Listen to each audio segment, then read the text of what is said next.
Hey, welcome back everyone. It is now February 18th of 2020, and ever since the release of Star Wars: The Rise of Skywalker, a lot of fans have been very curious about the future of the Star Wars franchise and exactly where it's going by Disney, Lucasfilm, and more. This is Mike Zero. Make sure to subscribe if you are new to the channel for future Star Wars content.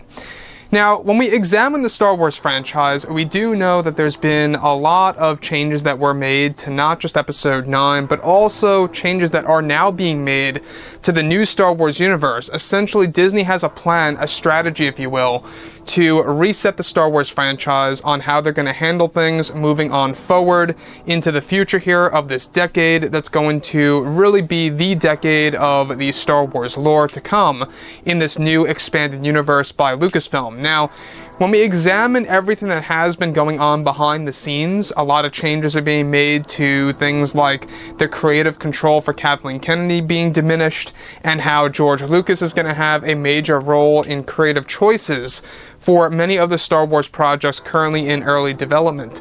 Now, Bob Iger, the CEO of Disney, we do know that he's leaving next year for not just Star Wars and Marvel, but all of Disney. He will be leaving, and a brand new CEO is going to take over as head of Disney. So it's going to be interesting to see exactly what Bob Iger is going to leave behind for Star Wars and who he's going to put in Kathleen Kennedy's place. However, when it all comes down to George and Kathleen Kennedy, this is where things begin to get very exciting. Now that both Disney and Lucasfilm are finished with The Rise of Skywalker, they are focused on the new Star Wars universe as well as their new Star Wars trilogy of films, where it's noted that Disney is currently developing a plan to restore the Star Wars franchise for the fans around the world.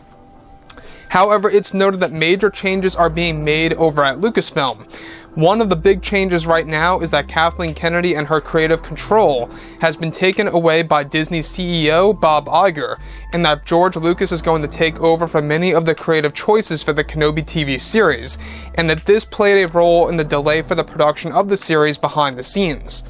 Now, it's noted that George Lucas, Dave Filoni, and even Jon Favreau will be restructuring the series away from what Kathleen Kennedy was going to do for the Kenobi TV show, and that George Lucas will now have full creative control of the show over Kathleen Kennedy in the meantime. Now, it's noted that this plan comes from Disney CEO Bob Iger in order to clean house over at Lucasfilm and to also use the skills by George, John, and Dave to create a successful Star Wars TV series for the fans. Now, it's noted that Kathleen Kennedy and her creative decisions on the Kenobi series have all come to a halt, and that George Lucas will be making revisions to the storytelling and the scripts and the process of the 6-episode TV series that will serve as a sequel to Episode 3, Revenge of the Sith, alongside the other writers working on these episodes, and that George plans to bring both back, of course, Anakin Skywalker and Darth Vader in various ways for the story, in order to make it feel like an authentic Star Wars TV series. So, when you think about what Disney has done to the Star Wars franchise, we are now in a position where they really do need George Lucas, that George really is going to be their salvation for Star Wars, right? And when you think about it like that in that sense, the fact that Kathleen Kennedy and how a lot of her input on the Kenobi TV show has come to a halt, and how George Lucas is going to be making major revisions to the overall structure of the Kenobi show and how it should be utilized, just crushes Kathleen Kennedy's vision for the Kenobi TV series. Now, it's actually said that this is one of the main reasons as to why the production of the Kenobi TV show came to a stop and was delayed until January of 2021.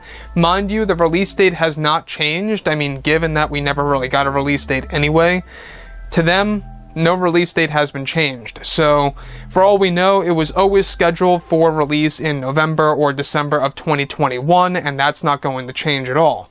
So, Kathleen Kennedy, like I say, this is another great example that Disney is trying to make big moves here to clean house over at Lucasfilm to really change how they approach the Star Wars universe in order to make it as successful as they can. Now, of course, it's a business, right? Is this a genuine move by Disney? I don't really think so. I think it's a desperate move. I think that obviously at the end of the day, Hollywood is Hollywood, and what they want to do here with Star Wars is all a business, right? But at the same exact time, you gotta make that product of very enjoyable and satisfying things for your customer, for your fans, whatever have you, and that's exactly what they're trying to do right now in order to make it a successful Star Wars brand moving forward throughout this entire decade of the 2020s. So Disney Plus is going to be a very profitable platform for Disney, not just for Disney, Star Wars, but also for Marvel Studios and everything coming for, TV shows from Marvel. So you can see where Disney's coming from. They really want to make Star Wars as successful as Marvel, if not more successful than that, in order to really make themselves at a higher level. Now, like I say, Kathleen Kennedy and George Lucas, it's a very interesting dynamic here to see what's going on. And if you guys did enjoy the content for today, do make sure to drop a thumbs up on this video to support the channel. I thank you all so very much for the kind support, and I'll catch you guys next time.